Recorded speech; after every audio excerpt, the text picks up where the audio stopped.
Chancellor Benkoff, trustees and fellows of the Brown Corporation, officers, distinguished guests of the university, administrators, faculty, staff, and parents and family members and alumni and friends who are gathered on the green to witness these proceedings.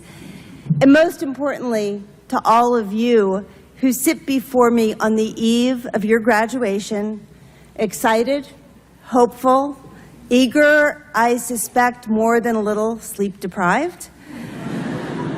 Let me say,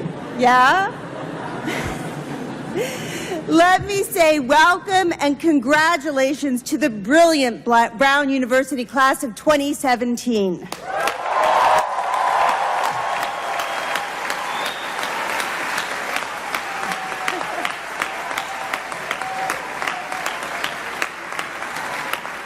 So tomorrow, on the lawn of this meeting house, you will officially become members of Brown's 249th graduating class, and you will begin writing the next chapter of your stories, of who you will be in your lives after Brown. And of all the possible answers to this question, who you will be, there is really only one that matters, and I suspect you know which one it is. You will be yourselves, your amazing, splendid selves. Because after you walk through the Van Winkle gates tomorrow, it's you who will answer the calls that you hear, the calls to serve, the calls to resolve, to empower, to build, to heal, to lead, and to imagine. It's you who will help set the parameters of hope for what's possible in your communities, your organizations, your enterprises, and your nations. And it's you who will reflect to the world the very best of what Brown University opened up to you, your knowledge, your skills, and your fierce social conscience. So it's really that simple. The world needs you to be true to yourself, to be exactly who you are. So our baccalaureate speaker today is someone who knows precisely what this looks like. Unless you've been living, he does, bear me out.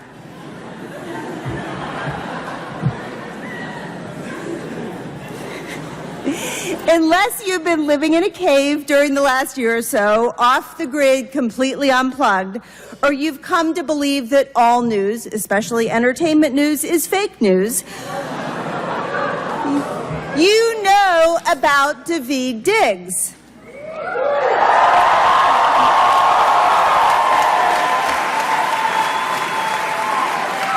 You know about his Tony Award-winning turn as Marquis de Lafayette and Thomas Jefferson in the smash Broadway hit Hamilton.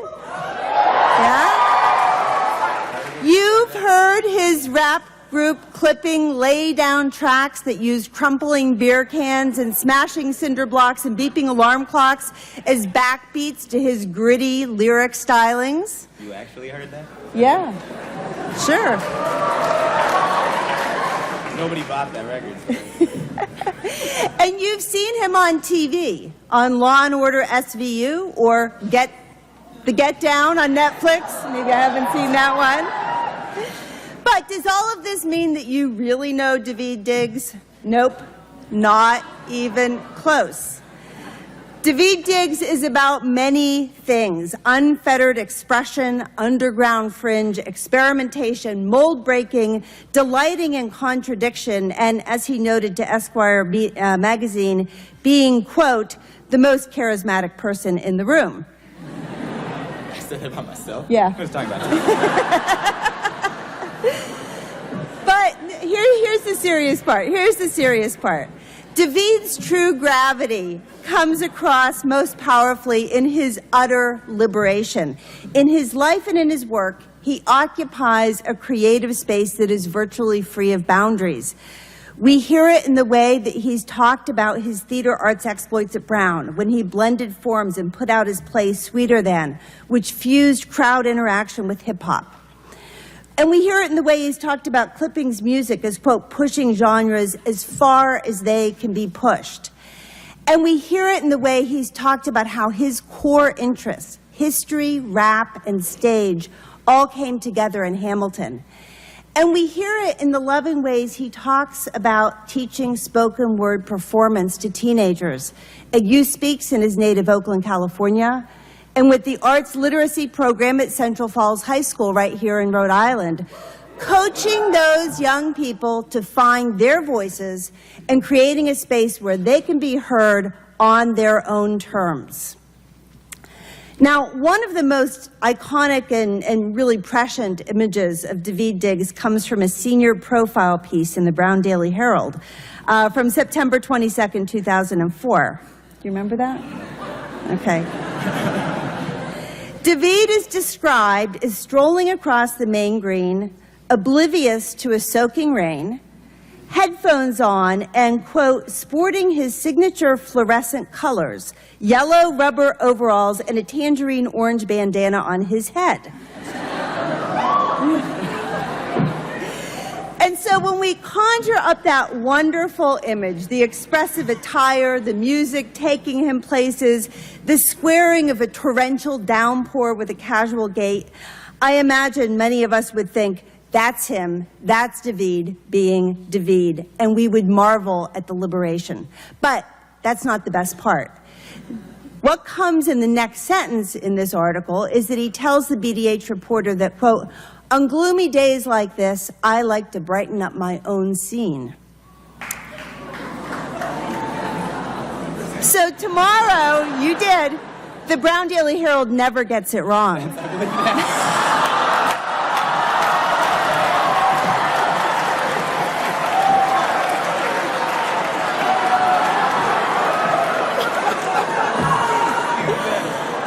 Tomorrow, when Brown University confers on Daveed an honorary Doctor of Fine Arts, he will once again confirm what pretty much everyone on the planet has come to know about him, that nobody can brighten up a scene, any scene, like he can. So please join me in welcoming Daveed Diggs.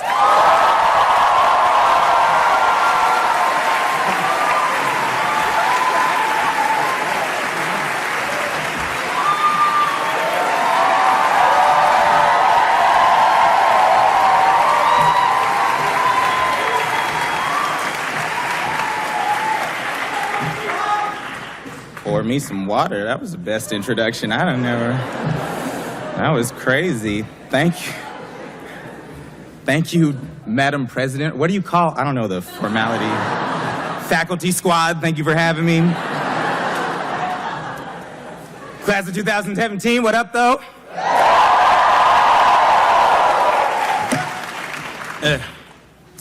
I wish I knew the roots of these skinny digit splinters. These protruding lips that chap in the winter, this bulbous nose that makes me sniffle through prose, I must be a dead ringer for someone's dead finger ring. Fingering piano keys for the ease of a track by track played back to the way back before the back of the bus days of lore folk. Wheels spinning spokes, straining the chain, choked to revoke speech. Preachers, single room schoolhouse teachers before speech therapy. Teach to reach parity. Hilarity is a hairy peach pit or a barren beach. With no blood lost to the belly of a leech, how easy to reach lineage. How skinny is the tree bearing fruit with root in the sand. See, effortless connection. But this texture is composed of more complex erector set pieces. Erected and speechless in the image of an image reflected, my mesis is the visage I present and protect, but of what? Assuming I'm a dance, then the choreographer must have these same skinny hands.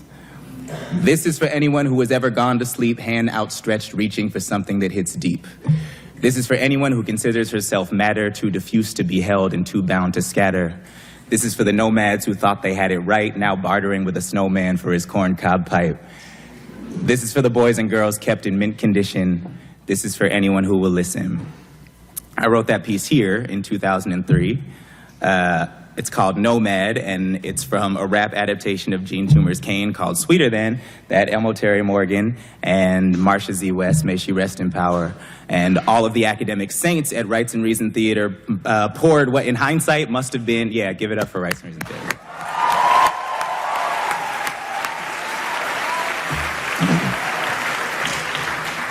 They poured what, in hindsight, must have been a truly massive amount of money on the blind faith that a 21-year-old reluctant theater concentrator had any idea how to transform one of the greatest and most underappreciated works of American fiction into a fully realized play.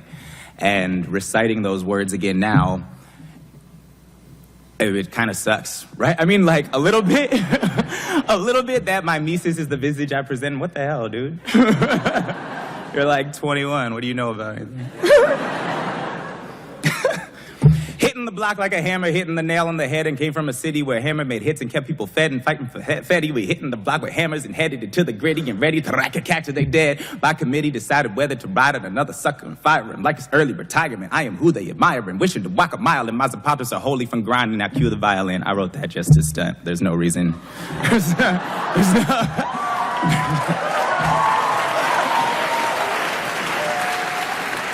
Literally no reason for that to be in this speech.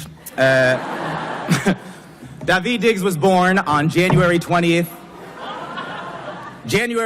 2015, 4 days before his 33rd birthday, at approximately 9:40 p.m. when he strutted down a fake staircase at the Public Theater in New York, singing a song his friend had written for him to sing, playing a man who would have beat him savagely for singing it had he been born in similar circumstances roughly 224 years prior. That snapping is really weird to me. I'm just gonna... I hear that's a thing here now, and do it if you must, but you could also, like, clap or cheer like a normal person.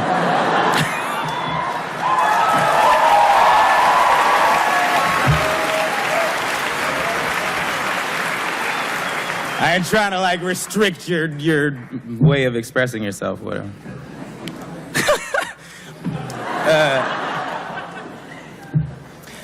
About 2 years and 4 months later, he has done what 2 years and 4 months ago would have felt to him like a life's worth of things.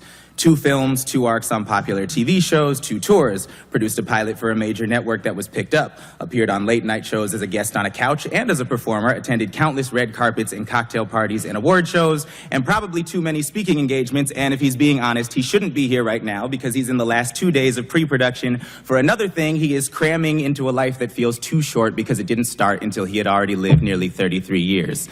And them eyes that's peeking back out from the mirror looking bloodshot. Plus, they carry baggage now. The traveling, it don't stop. Wrapped in every venue from the White House to the dope spot. Old enough to know all that experience don't show he know a goddamn thing.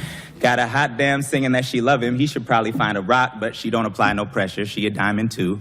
We've been out here shining on these overstuffed times like they wasn't the most violent. Eyes open, I opine. Something about how the world is blind. If it were the case, I would be just fine, but I feel like I'm being watched most of the time. But these kids up on these Twitters who are suddenly my fans, and I do it to myself because I do it for the gram, and the whole fam still push grams, but I don't post those pics. I'd rather keep their hands clean. I don't see them often no more. I got a doctor on tour saying not to talk anymore. Mouthpiece, the only piece that still don't got a lock in the drawer. I use it till only a whisper left and then fall to the floor. And I think it's this sentiment that there are only so many words one has the opportunity to say that has him here taking an opportunity to say something to what feels like a very expectant group of young people about to enter a new phase in their lives. But the problem is that he really doesn't have anything useful to say because he has only been around for 2 years and 4 months. So I will speak for him. I don't think I'm the guy you invited to speak. I don't think I'm the guy getting an honorary doctorate tomorrow. Although I did ask if I could choose what department said doctorate was given in. I asked if it could be in engineering.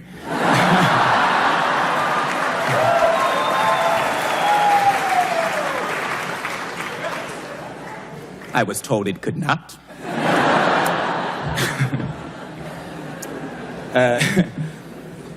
Pre-Hamilton, the only postgraduate interaction I had with the university was in the form of laughable letters and calls from the annual fund to donate money.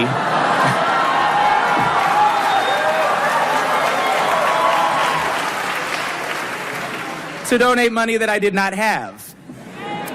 By the way, I used to work for the calling center here. Do we still call, do we still call dead people? Is that a thing that we do? Because this is by like, the thing I remember most from working there is reading the little script to whoever answered the phone, only to have that person tell me that the man or woman I was calling for was dead. In hindsight, this also could have been seen as a good tactic to get us to stop calling. Although it never worked, we always called again. I'm not throwing shade, this is just how the game go. People don't get asked to do these things. List of accomplishments do.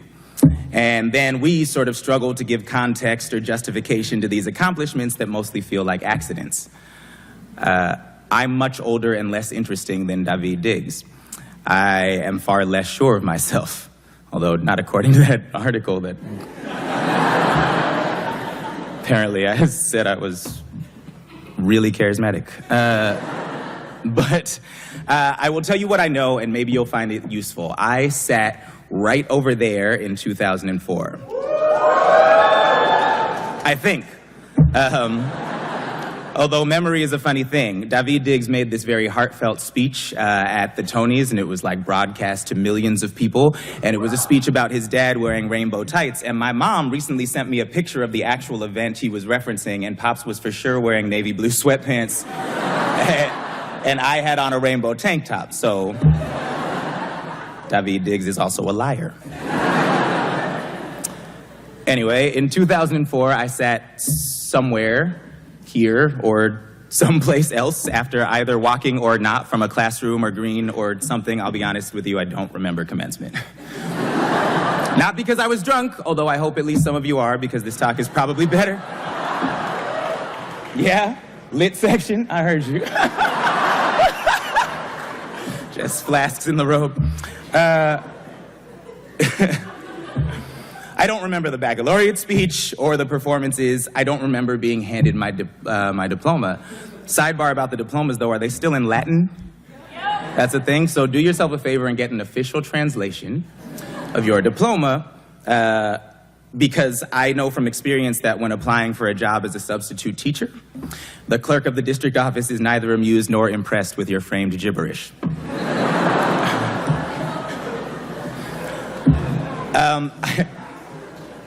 That is so real. It took like 4 weeks for me to get the little, anyway.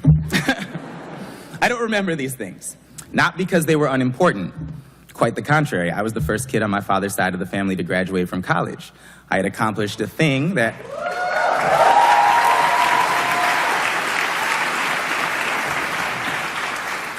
I had accomplished a thing that my mother had rearranged and rededicated her whole life to facilitate. In fact, I remember at some point after graduating, my mother saying to me, "Well, you made it. I'm done nagging you now." She was not.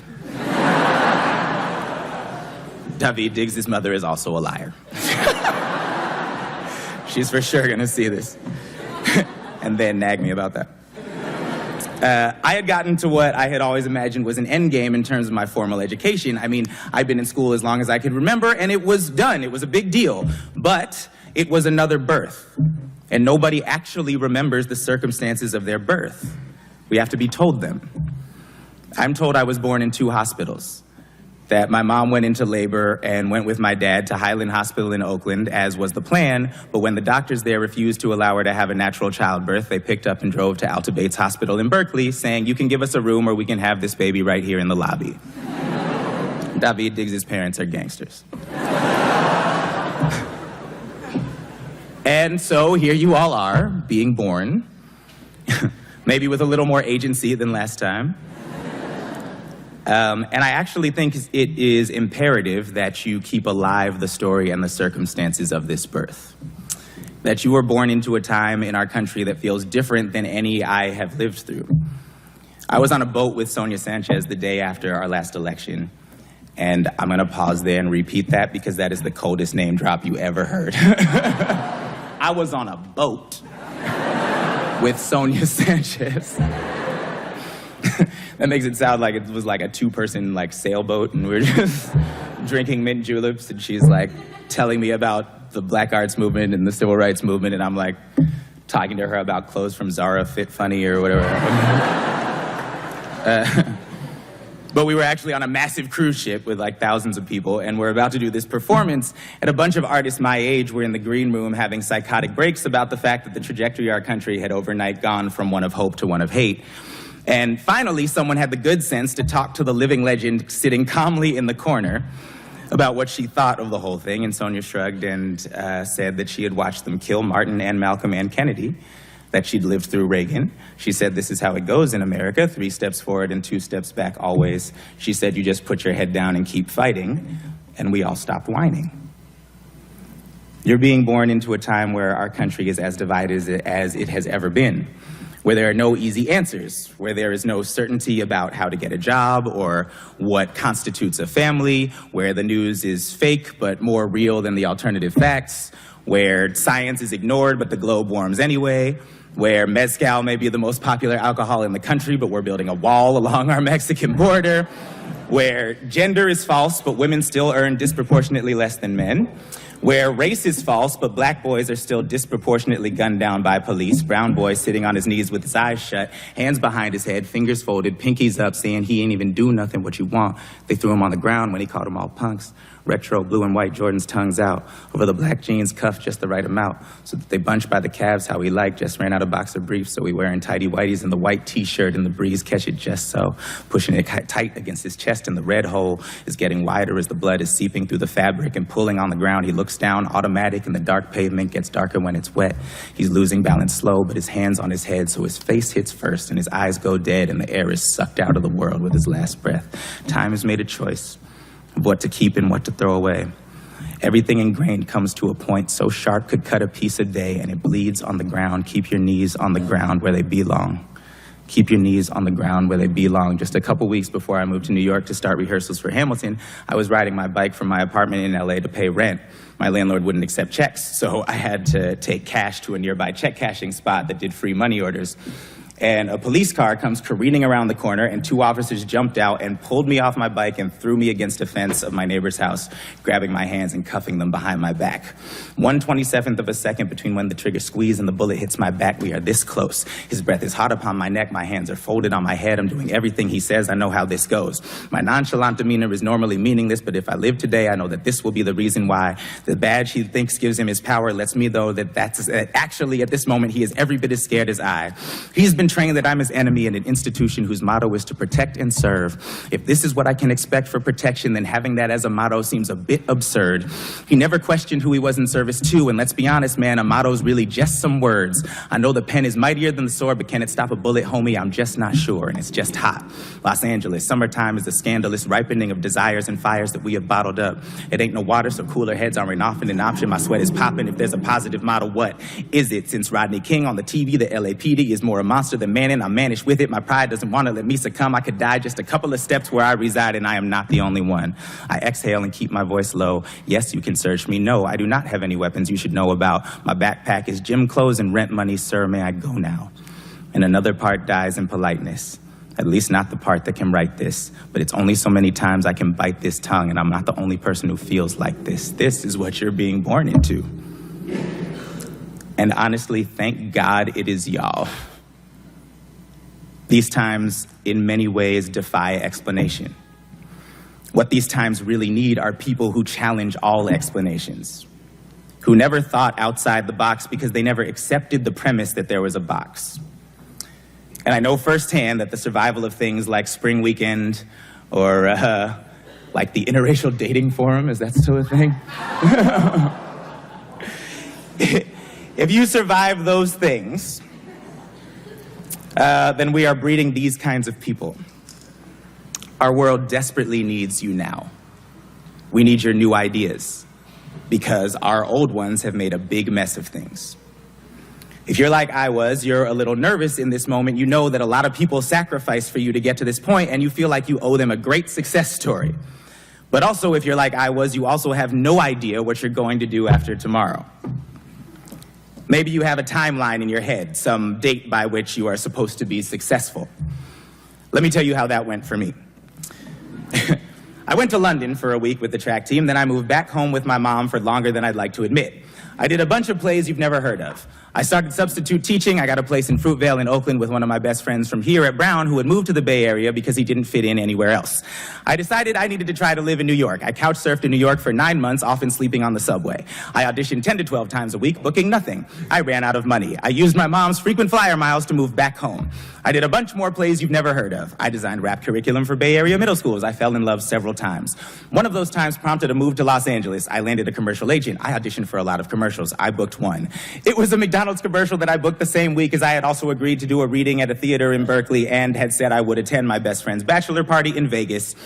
Which means I spent most of that week riding overnight Greyhound buses except for the 7 hours I spent in Vegas doing Molly.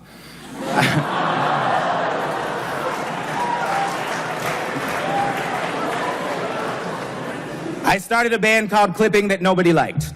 I toured a lot. I did a bunch of workshops and readings. My friends Lynn and Tommy, who I had met due to a clerical error during a substitute teaching gig, asked me to be in a musical. I went to New York to be in a musical, and Daveed Diggs was born on January 20th, 2015, 4 days before his 33rd birthday at approximately 9:40 p.m.